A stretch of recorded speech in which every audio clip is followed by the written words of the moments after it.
युती सरकारला पाठिंबा दिला आणि बचाव आयोगाच्या निर्णयानुसार मार्च 2000 पर्यंत या कृष्णा खोऱ्याचं जर पाणी अडवलं नसतं तर महाराष्ट्राचा हक्क या पाण्याला संपला असता आणि पाणी कर्नाटक आंध्रला गेलं असतं। रामराजे साहेबांनी पाठिंब्याच्या बदल्यात कृष्णा खोऱ्याची स्थापना करून घेतली आणि फलटण याच ठिकाणी मनोहर जोशी यांनी कृष्णा खोऱ्याची स्थापना आणि त्यांचं भाषण होतं की श्रीमंत रामराजेंच्या मागणीनुसार या ठिकाणी मी कृष्णा खोऱ्याची स्थापनेची घोषणा करतो। आणि खऱ्या अर्थाने त्यानंतर या पाटबंधारे प्रकल्पाला गती आली। दुसरा मोठा प्रश्न सरकार पुढे होता की विदर्भाच्या अनुसूचित विषय पुढे आला होता। विदर्भातील सर्व पक्षाचे आमदार एकत्र आले होते आणि त्यांनी सरकारवर दबाव आणला होता की विदर्भाचा अनुशेष जोपर्यंत पूर्ण होत नाही तोपर्यंत पश्चिम महाराष्ट्रातील कुठल्याही प्रकल्पाला पाटबंधारे असू रस्ते असू कुठल्याही प्रकारचा निधी द्यायचा नाही। रामराजांनी त्याच्यावरही औषध शोधलं आणि कृष्णा खोऱ्याची स्थापना झाल्यानंतर कर्जरोख्याच्या माध्यमातून त्या ठिकाणी पैसे गोळा करून आपल्या हक्काचं पाणी प्रथमतः या महाराष्ट्राचं पश्चिम महाराष्ट्राचं आणलं पाहिजे त्यासाठी प्रभावशाली भूमिका घेतली। कृष्णा खोऱ्याचे उपाध्यक्ष म्हणून कृष्णा खोऱ्याचे अध्यक्ष म्हणून संपूर्ण पश्चिम महाराष्ट्रातील डोंगरकवडे असेल निरादेवर असेल टेंबू असेल ताकारे म्हैसाळ आज जी मान खटाव सांगली भागाचे पाणी दिसतंय ते श्रीमंत रामराजे यांनी केलेल्या कामामुळे दिसतंय। प्रचंड मोठं काम श्रीमंत रामराजेंनी केलं। या फलटण या ठिकाणी गणपतराव देशमुख साहेब आलते त्यांना मालगुराजे स्मृती पुरस्कार दिला।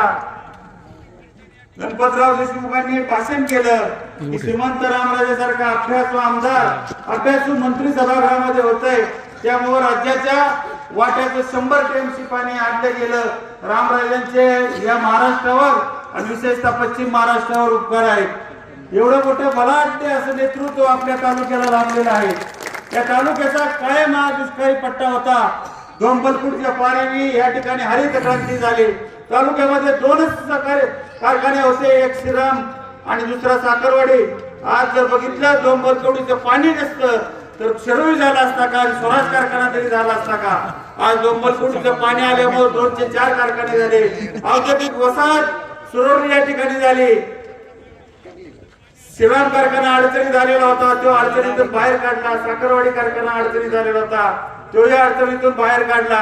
आज श्रीरामचं गाळप 5000 मेट्रिक टनांनी चालू आहे। साखरवाडीचं गाळप 9000 मेट्रिक टनांनी चालू आहे। स्वराज कारखाना 7000 न चाललाय। शिरोळी कारखाना 7000 न चाललाय। 20 लाख मेट्रिक टन उत्पादन या तालुक्यामध्ये ऊसाचं होतंय। तर डोंबलकवडे यांनी निरादेवर जर रामराजांनी केलं नसतं तर इतक्या मोठ्या प्रमाणात ऊसाचं क्षेत्र वाढलं असतं का। आज समीकरण बदलत आहेत, राजकारणाची दिशा बदलत आहे, परंतु जे रामराजांनी या तालुक्यासाठी आणि विशेषतः आपल्या दुष्काळी भागासाठी जे काम केलंय ते आपण कदापि विसरून चालणार नाही। आपला कायम दुष्काळाचा कलंक या श्रीमंत रामराजांनी पुसलेला आहे। मित्रांनो, आपण शेवटी माणसं आहे आणि केलेलं काम विसरून चालणार नाही। राजघराण्याच्या माध्यमातून या तालुक्यामध्ये जवळपास 10,000 लोकांना रोजगार उपलब्ध करून देण्याचं काम केलेलं आहे।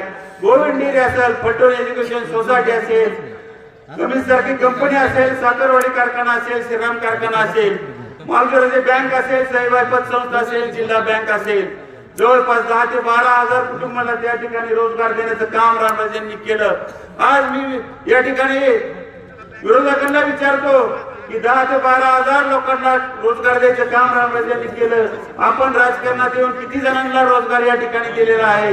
रामराजांनी या तालुक्याची केलेली कामं एका बाजूला तर बघितली आणि विरोधकांनी केलेलं काम असेल।